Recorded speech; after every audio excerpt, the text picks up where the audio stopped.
Film अभिनेत्री कंगना रनौत की आजादी वाले बयान पर खुलकर बोले पूर्व केंद्रीय मंत्री स्वामी चिन्मयानंद। नमस्कार, मैं हूं सानुपम चौहान और आप देख रहे हैं एस भारत न्यूज।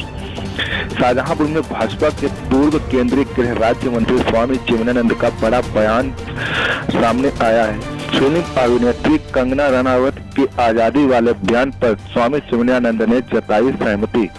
बोले, जो कंगना रनौत ने कहा वह सही है। सच में आजादी 2014 के बाद ही मिली है।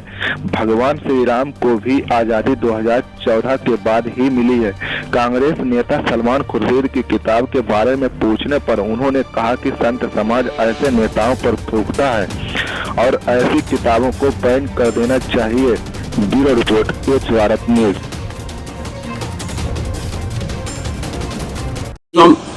जो कंगना रनौत ने एक बयान दिया था कि आज़ादी 2014 के बाद मिली है, क्या आप उस बयान का समर्थन करते हैं? मैं समर्थन नहीं, सहमत हूँ। रनौत के बयान से सहमत हूँ क्योंकि हमको हमारी राम जन्मभूमि को भी आज़ादी 2014 के बाद मिली। 370 से कश्मीर को आज़ादी 2014 के बाद मिली। देश की राजनीति जो परिवारों व्यक्तियों की बंधक बन गई थी 2014 के बाद ही आज़ाद हुई। आज भी कांग्रेस नेहरू परिवार से आज़ाद नहीं हुई।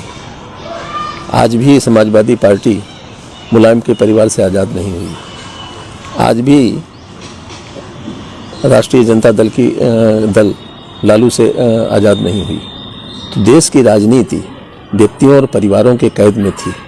2014 के बाद ऐसा मौका आया है जब देश की राजनीति न किसी परिवार की है, न किसी जाति की है, और यहाँ तक मैं दावे से कह सकता हूँ कि वो किसी पार्टी की भी नहीं है, केवल देश की आज़ादी है। तो देश की आज़ादी जिसको जब महसूस हो, हम कहते हैं अगर देश की आज़ादी हर आदमी महसूस करता है तो कन्हैया क्यों कह रहे हैं हमें चाहिए आज़ादी?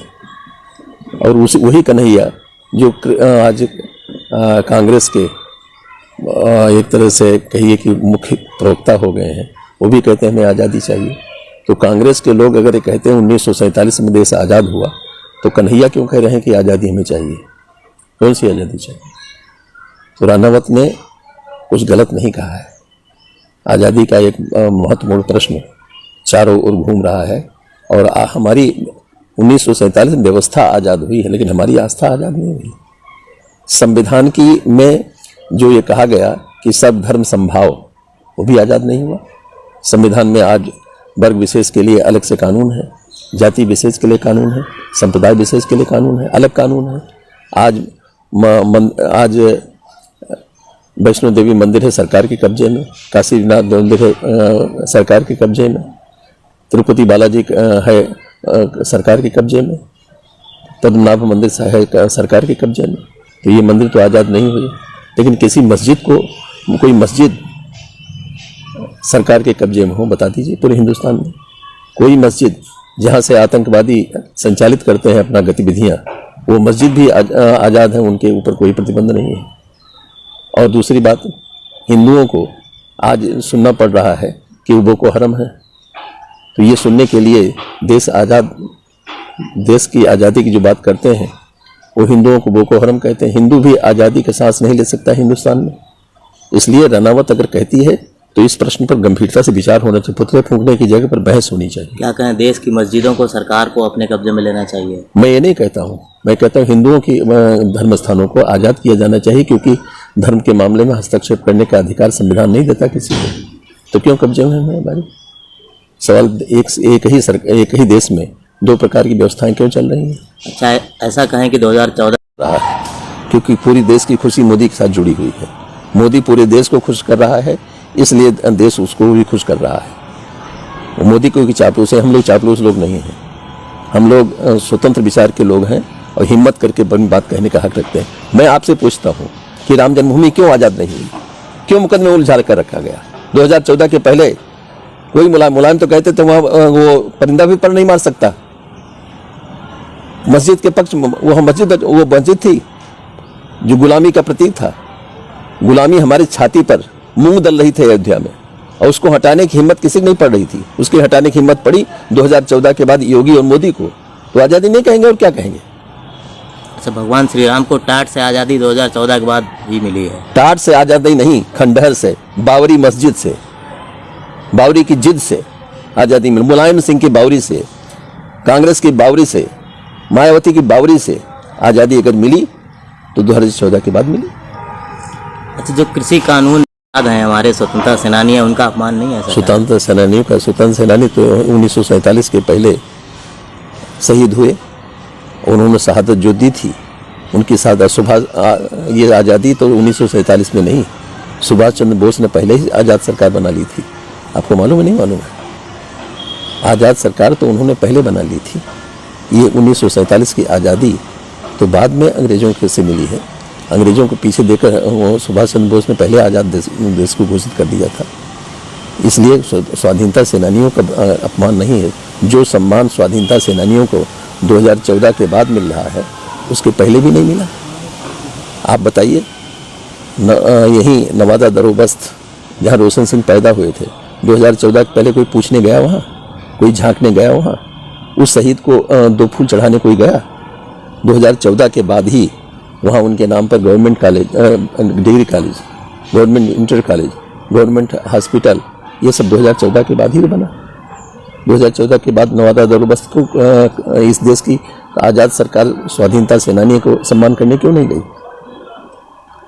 अपनी पुस्तक में जो हिंदुत्व की व्याख्या की उस पर क्या कहना चाहिए? हिंदुत्व की व्याख्या भारत में सर्वोच्च न्यायालय बहुत पहले कर चुका है, और सर्वोच्च न्यायालय के विरुद्ध जिस तरह उन्होंने हिंदू को बोको हरम कहा है, क्या मुसलमानों के लिए भी इसी तरह के शब्द हम इस्तेमाल करें और उसे आप सहन करेंगे?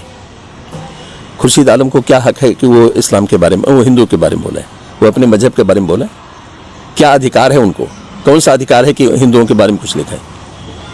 कैसे, क्या अधिकार दिया? किसने अधिकार दिया उनको हिंदुओं पर टिप्पणी करने का? क्या कहेंगे सलमान खुर्शीद? आईएस से बराबरी कर रहे हैं हिंदुत्व की। वही तो मैं कह रहा हूँ कि वह अफगानिस्तान में खालिस्तानियों का विरोध नहीं कर रहे हैं।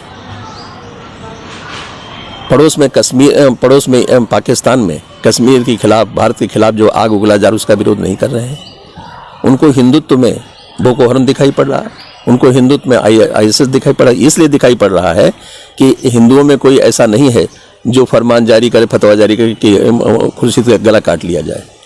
ऐसे बयान देने वाले मुस्लिम समुदाय में होते हैं, हिंदुओं में नहीं होते। हिंदू तो बर्दाश्त कर लेता है, इनकी भी गाली बर्दाश्त कर लेगा, क्या दिक्कत है? कि सरकार को सलमान के खिलाफ कठोर कार्रवाई करनी चाहिए? सलमान के खिलाफ नहीं, उस किताब के खिलाफ कार्रवाई होनी चाहिए। किताब जो लिखी है उस जब्त किया जाना चाहिए। गलत लिखा है उन्होंने, इतनी हिम्मत कैसे की है उन्होंने? ये तो हिंदू समुदाय की उदासी, वो सहिष्णुता है, टॉलरेंस है जो बर्दाश्त कर लिया। और उनकी ही बात क्यों? राशिद अल्वी क्या कह रहे हैं? आखिर राशिद अल्वी हो, शशि थरूर हो, या वो सलमान खुर्शीद हो, या मणिशंकर अय्यर हो, ये भाषा क्यों बोल रहे हैं? उनके पीछे मकसद क्या है? उनका क्या कहना चाहते हैं? आपका संत समाज क्या करेगा सलमान खुर्शीद के खिलाफ? संत समाज सलमान खुर्शीद को पहले स्वीकार ही नहीं कर रहा है। वह हमारे हिंदू समाज के नहीं हैं। जिस समाज के हैं वो संत समाज उन पर थूकता है, उनके प्रति अपनी घृणा व्यक्त करता है, आक्रोश व्यक्त करता है। लेकिन हिंदू समुदाय, हिंदू समूह, हिंदू जाति, हिंदू धर्म एक सहिष्णु है, वो कत्ल करने पर विश्वास नहीं करता। नहीं तो कोई कत्ल करने वाला भी आगे आ गया होता कि सलमान का गला काट दो। ये कहने की ज़रूरत हिंदू समुदाय में किसी ने महसूस नहीं की।